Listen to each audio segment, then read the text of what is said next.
My name is Marlene Gilson and I'm a traditional owner and Wadawurrung elder. I started painting, I had an illness and I wasn't allowed to do anything. I sat in this damn chair for 10 months and when I had finished with that chair, I threw it down the tip. I said, I never want to see it again. And I had to find something to do, otherwise I would have gone crazy. So my husband cut me out all these little houses, and that was my first art project, was a village. Then I made 5 villages for my grandchildren for their Thomas the Tank sets. And then after that, when I got a little bit better, Deanne brought me out a canvas and she said, here Mum, paint on it. I said, I don't know how to paint on the damn canvas. So she gave me a few lessons and that's how it all began. When Deanne said Mummy had rung her from the Biennale and said, would your mum go in the Biennale? I said, tell them I'm too busy, I don't have time. And I didn't know what a Biennale was, and then when they looked it up and showed me what it was, she said it was so important. So now I'm here and I can get my stories across, because what happened, how I started to paint these stories is that the history books stated that there were no existing Wathaurung, that they'd all been wiped out, you know, like with the poisoned flower or the poisoned water and massacred. But that wasn't true. There were 3 remaining Wathaurung, and one was my great-grandfather. And he went to Warrnambool and married an Irish school teacher, governess, and then they had 7 children, and one of them was my grandmother. She had 13 children, so she really contributed to our survival. Because there's now like about 430 Wathaurung remaining in all of Australia. When we used to go to the beach, she'd teach me all these patterns and things. Once I went to learn to do weaving and I said, I've already done this. My grandmother had showed me how to do that, but it never sunk in. I was only about 10 and I wasn't interested anyway, you know.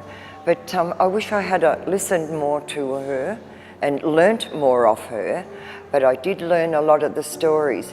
And one of the stories was that her grandfather was at the Eureka Stockade, and when the battle raged in the stockade, they minded some of the miners' children in the bush, you know, while the fighting was going on. So that was when I started to paint all these stories. I have a lot of books, I always have read a lot. And I found a lot of stories that my grandmother had told me and I started to paint them. I had a few little people in them and then I called these paintings my little people. And then I thought, I really like doing all this. It does take a long time to do them. There's like 4 coats of paint just on the face, and the brown bodies, you've got to have about 4 or 5 coats of paint because otherwise it's not right. But you know, they did take a while.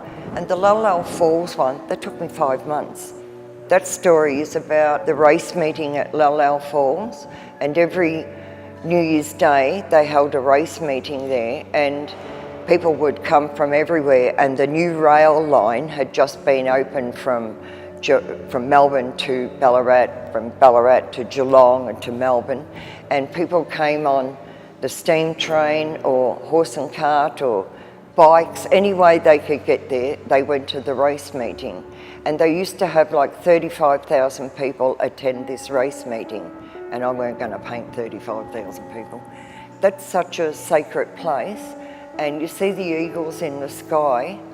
There's a story, the creation story, that's the end of the creation story, where Bunjil, after he had created man, men, women, language, laws, animals, and, you know, the Kulin nation, he went to Lull Falls and he became tired and he got the crow to blow him into the sky, and the crow blew him, Bunjil and his family, into the sky, where they now look down at the world as stars. There's a story like of the Southern Cross, that's another story, and it's Orion, You know, and that's a constellation of the stars, and that's Bunjil and his family and his brothers and sisters. So that place is a sacred place. Even today, there are scarred trees, birthing trees, and they're so big inside. We went inside and they're huge. And there's scatter sites and artefact sites still there. You'll notice a lot of the time I put the eagle and the crow in my paintings, and now it's got to the stage people look for the crow. I like to paint the Goldfields. I love the Goldfields because I live in Ballarat, and I accidentally found Jones's Circus at Eureka. That's our people that were advertised for Aboriginal boys to become circus performers. And the Sydney one, the convicts are there digging out the sandstone, and that's still there today at the end of the harbour there, and you go underground. Those marks are still there, what the convicts put there all them years ago to divert the water. Life on the Goldfields was made up of lots of different nationalities on the Goldfields, and the Irish became potato farmers, and still today they are potato farmers. Now the what if one, that was, what if we had gone to England and stuck a flag in their ground? Would we own their country? That's virtually what happened to Australia. Captain Cook came here and stuck a flag in Possession Island is where he first landed, and that was 18 months before Captain Arthur Phillip came out here. So it makes you think, what if you had to turn left instead of right? Or what if you went down the hill instead of up the hill? What if you hadn't gone in that door and gone in another door? What if I had not have got sick, and what if I hadn't have started painting? I wouldn't have known I could do this, you know.